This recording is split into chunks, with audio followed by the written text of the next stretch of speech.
Welcome back to clean news Rajasthan. चलिए देखते हैं राजस्थान की 15 फटाफट बड़ी खबरों को। भाजपा अल्पसंख्यक मोर्चा ने गरीब परिवारों को ईद से पहले वितरित की सौगातें मोदी किट। अजमेर में ईद के शुभ अवसर पर भाजपा अल्पसंख्यक मोर्चा द्वारा जरूरतमंद परिवारों को सौगातें मोदी किट वितरित की गई। इस आयोजन का उद्देश्य गरीब परिवारों को ईद की खुशियों में शामिल करना था। भाजपा अल्पसंख्यक मोर्चा के राष्ट्रीय अध्यक्ष जमाल सिद्दीकी के निर्देशन में यह अभियान पूरे देश में संचालित किया जा रहा है, जिसमें अजमेर भी सहभागी बना। आबू रोड में जल्द मिलेगा 24 घंटे पानी, कई साल पुरानी समस्या का होगा स्थायी समाधान। आबू रोड शहरवासियों के लिए सुखद खबर है। जल्द ही शहर में लोगों को 24 घंटे पानी मिलेगा। इससे कई साल से चली आ रही पानी की समस्या का स्थायी समाधान हो सकेगा। इस कार्य को जल्द से जल्द पूरा करवाने के लिए नगर पालिका चेयरमैन मगनदान चारण ने रूडीप और LNT अधिकारियों के साथ भैंसा सिंह बांध पर प्रस्तावित वाटर पंप हाउस प्लांट का निरीक्षण किया। इस दौरान उन्होंने कार्य प्रगति की जानकारी लेकर अधिकारियों को आवश्यक दिशा निर्देश दिए। विकसित भारत युवा संसद का 1 अप्रैल से आगाज, देश के 108 युवा प्रतिभागियों के बीच प्रतिस्पर्धा। केंद्र सरकार के तत्वाधान में होने वाले विशेष आयोजन विकसित भारत युवा संसद का 1 अप्रैल से आगाज होगा। इसमें देश के 108 युवा प्रतिभागियों के बीच प्रतिस्पर्धा होगी।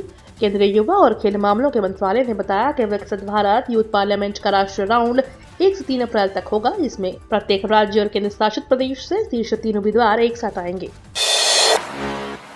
रन फॉर फिट राजस्थान का आयोजन, दौड़ में दिखा प्रतिभागियों का उत्साह। राजस्थान सरकार के निर्देशानुसार राजस्थान दिवस साप्ताहिक महोत्सव के तहत 30 मार्च को राजस्थान दिवस के अवसर पर रन फॉर फिट राजस्थान दौड़ का आयोजन रविवार को किया गया। रामलीला मैदान से रवाना हुई रन फॉर फिट राजस्थान दौड़ में प्रतिभागियों ने उत्साहपूर्वक भाग लिया। गंगानगर विधायक जगदीप बिहाणी और कलेक्टर डॉक्टर मंजू सहित अन्य अतिथियों ने दौड़ को हरी झंडी दिखाकर रवाना किया। राजस्थान दिवस पर राजस्थान पर्यटन विभाग को मिली बड़ी उपलब्धि। केंद्र सरकार से स्वदेश दर्शन 2.0 योजना के अंतर्गत जारी की राशि। उप मुख्यमंत्री दिया कुमारी की राजस्थान पर्यटन को दुनिया के पर्यटन का सिरमौर बनाने की मुहिम लगातार सफल हो रही है। राजस्थान में धार्मिक पर्यटन को बढ़ावा देने का संकल्प साकार हो रहा है। केंद्रीय पर्यटन मंत्रालय ने राजस्थान पर्यटन विभाग का प्रस्ताव स्वदेश दर्शन 2.0 योजना के अंतर्गत राजस्थान में भी श्री खाटू श्याम जी मंदिर में विकास कार्यों के लिए 8,787 लाख रुपए की स्वीकृति प्रदान की है, जो कि राजस्थान दिवस के अवसर पर राज्य के लिए एक बड़ी उपलब्धि है। 1 अप्रैल से राजस्थान के सरकारी स्कूलों और अस्पतालों का बदल जाएगा समय। राजस्थान के सरकारी स्कूलों और अस्पतालों में 1 अप्रैल से उपखंड के समय में परिवर्तन किया जाएगा।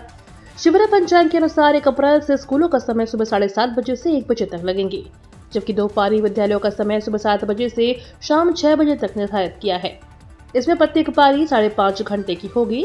1 अप्रैल से अस्पतालों का OPD समय बदल जाएगा। मेडिकल कॉलेज और सरकारी अस्पतालों में अब OPD सुबह 8 बजे से दोपहर 2 बजे तक संचालित होगी। सीएम भजन लाल ने चैत्र नवरात्रि की दी शुभकामनाएं। परिवार के साथ की मां दुर्गा की आराधना। शक्ति की उपासना का पर्व नवरात्रि 30 मार्च से शुरू हो गया है। इसका समापन 6 अप्रैल को होगा। नवरात्रि के पहले दिन भक्तों ने देवी के पहले स्वरूप मां शैलपुत्री की पूजा की। चैत्र शुक्ल पक्ष की वासंतिक नवरात्रि है। इस नवरात्रि से हिंदू नववर्ष की शुरुआत होती है। इस नवरात्रि में सभी तरह की शक्तियां पाई जा सकती हैं। इस मौके पर राजस्थान के सीएम अजय लाल शर्मा ने राजस्थान के लोगों को चैत्र नवरात्रि की शुभकामनाएं दी। पीएम मोदी ने मन की बात में दिया जल संरक्षण और योग का संदेश। सीएम अजय लाल ने बताया प्रेरणादायक। प्रधानमंत्री नरेंद्र मोदी ने रविवार को मन की बात कार्यक्रम की 120वीं कड़ी में देशवासियों को संबोधित किया। इस दौरान उन्होंने चैत्र नवरात्र, भारतीय नववर्ष और 13 से 15 अप्रैल के बीच मनाए जाने वाले विभिन्न त्योहारों की शुभकामनाएं देते हुए कहा कि भारत की विविधता में एकता ही हमारा ताकत है। इसी क्रम में राजस्थान के मुख्यमंत्री भजन लाल शर्मा ने प्रधानमंत्री मोदी के संबोधन को प्रेरणादायक बताते हुए कहा कि उनका हर उद्बोधन देशवासियों में नया उत्साह और ऊर्जा भर देता है। उन्होंने कहा कि प्रधानमंत्री देश को एकता और अखंडता के सूत्रों में पिरो रहे हैं और उनका संबोधन राष्ट्रीय एकता और सामाजिक समरसता को मजबूत करने वाला है। राजस्थान दिवस पर जयपुर के पर्यटकों का स्वागत राजस्थानी अंदाज में। लोक कलाकारों की प्रस्तुतियों ने मोहा मन। राजस्थान दिवस के अवसर पर राजधानी जयपुर समेत प्रदेश के सभी प्रमुख पर्यटन स्थलों पर विशेष कार्यक्रम आयोजित किए गए। लोक कलाकारों ने एक से बढ़कर एक शानदार प्रस्तुतियां दी, जिनसे पर्यटकों का मन मोह लिया। आमेर महल, अल्बर्ट हॉल, हवा महल, नाहरगढ़ फोर्ट और जंतर मंतर जैसे ऐतिहासिक स्थलों पर पर्यटकों का प्रवेश निःशुल्क रखा गया। पर्यटकों का पारंपरिक अंदाज में माला पहनाकर और तिलक लगाकर स्वागत किया गया, जिससे सैलानियों को राजस्थानी संस्कृति का अनूठा अनुभव मिला। उदयपुर निगम का फिर बदला नक्शा, 15 गाँव को शहरी सीमा में किया शामिल। उदयपुर शहर के विस्तार के साथ ही एक बार फिर नगर निगम का नक्शा बदल गया है। नगर निगम सीमा का और विस्तार करते हुए राज्य सरकार ने 6 पंचायतों के 5 गाँव को शामिल किया है, लेकिन जनसंख्या के अनुपात में वार्डों की संख्या 80 ही रखी गई। नए परिसीमन में अब सबसे बड़े वार्ड 1 और वार्ड 80 होंगे। सरसों के दाम में इजाफा, 15 दिन में 7 रुपए बढ़े, मंडी से अरहर होने लगी गायब। अनाज मंडी में सरसों की आवक में कमी और दाम में इजाफा हुआ है। इसका सीधा असर रसोई पर पड़ा है। बीते 15 दिनों में सरसों के तेल में 7 रुपए प्रति किलो के दाम बढ़े हैं। यही वजह है कि आम आदमी की रसोई का बजट गड़बड़ाने लगा है। पिछले दिनों सरसों तेल के थोक भाव 122 रुपए किलो थे, लेकिन अब इसके 133 रुपए किलो से ऊपर पहुंच गए हैं। बाजार में सरसों तेल 150 रुपए प्रति किलो के हिसाब से बिक रहा है। IPL की कमेंट्री अब राजस्थानी भाषा में भी स्पोर्ट्स काउंसिल ने पुख्ता की तैयारी। भोजपुरी और हरियाणवी भाषा के बाद इंडियन प्रीमियर लीग की कमेंट्री राजस्थानी भाषा में भी सुनने को मिलेगी। खेल आयुक्त नीरज के पवन ने कहा कि 8 करोड़ राजस्थानियों के अलावा दुनिया भर में बसने वाले लाखों प्रवासी राजस्थानी भी अपने घर में राजस्थानी भाषा का इस्तेमाल करते हैं। उन्होंने बताया कि इन्हीं लोगों के बीच से एक सुझाव आया था कि इंडियन प्रीमियर लीग के खेलों में जो कमेंट्री है उसे राजस्थानी भाषा में किया जाना चाहिए। छोटी काशी में भारतीय नववर्ष और राजस्थान दिवस की धूम, मंदिरों में विशेष झांकी के साथ की गई महाआरती। भारतीय नववर्ष और राजस्थान दिवस के उपलक्ष्य में जयपुर के प्राचीन चंदपोल हनुमान जी मंदिर में रविवार को महाआरती हुई।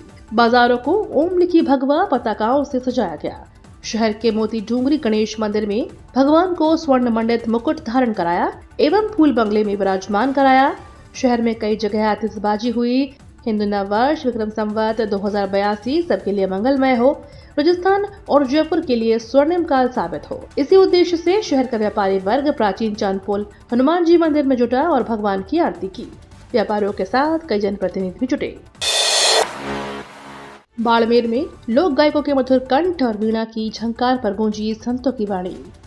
थार की समृद्ध वाणी गायन परंपरा को सहेजने और लोक संगीत को नया आयाम देने वाली वाणी उत्सव 2025 का रविवार को हजारों संगीत प्रेमियों की मौजूदगी में भव्य समापन हुआ।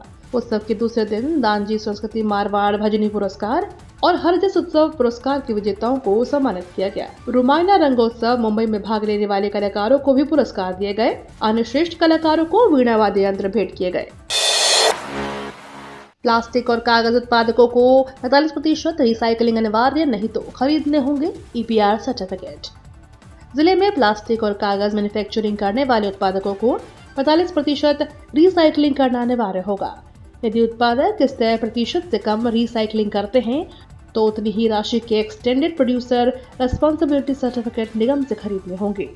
यह प्रावधान आने वाले समय में सभी उत्पादकों के लिए कानूनी रूप से अनिवार्य किया जा रहा है। राजस्थान में सॉलिड वेस्ट मैनेजमेंट और प्लास्टिक मैन्युफैक्चरिंग से संबंधित नए नियम और दिशा निर्देश लागू किए जा रहे हैं। इसका उद्देश्य पर्यावरण संरक्षण और सतत विकास को बढ़ावा देना है। इन प्रावधानों के तहत उत्पादकों को रिसाइकलिंग और सुरक्षित डिस्पोजल की जिम्मेदारी उठानी होगी। ये तो थी राजस्थान की बड़ी खबरें। रोजाना सबसे पहले अपडेट पाने के लिए क्लीन न्यूज राजस्थान को अभी सब्सक्राइब करें।